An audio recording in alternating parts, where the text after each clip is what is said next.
In this video, I'm going to show you how to share project files in Reaper. Now to do this, first you want to go to the File button top left and you want to click on Save Project As over here. You could also press Ctrl plus Alt plus S on your keyboard to open the same window, okay?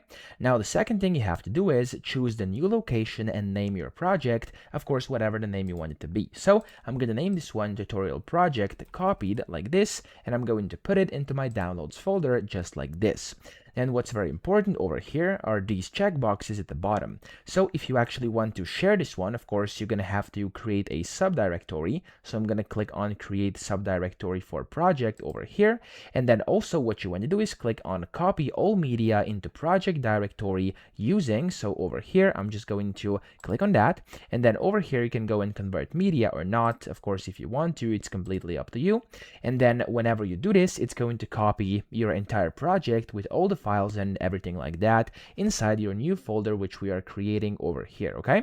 Make sure you are inside the Reaper project files, so it's actually RPP over here, so the person who you're sending to, your collaborator, is going to be able to open it up directly inside, of course, Reaper. So whenever you've done all this, you can go and click on the Save button, and it's going to start copying and then save it into wherever you saved it, okay? So in here, you'll be able to find it inside your files. So of course, wherever you save this, you'll be able to find kind of your files in there, and then you'll be able to just send that to somebody. So if I actually open this up right now for you so you can see, there we go, we have the tutorial project copied over here. If I double click, we have all the media in here. It's all my tracks in here, all the peaks and stuff like that. So if you want to send this to somebody now, it's going to be super simple. I would just go ahead and zip it, okay? So you want to right click tutorial project copied or whatever you have. You want to click on, for example, compress to, and then zip.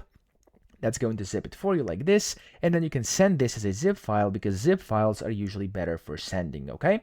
So that's how easy it is. I hope this video helped you out. If it did, please subscribe to the channel and help me out as well.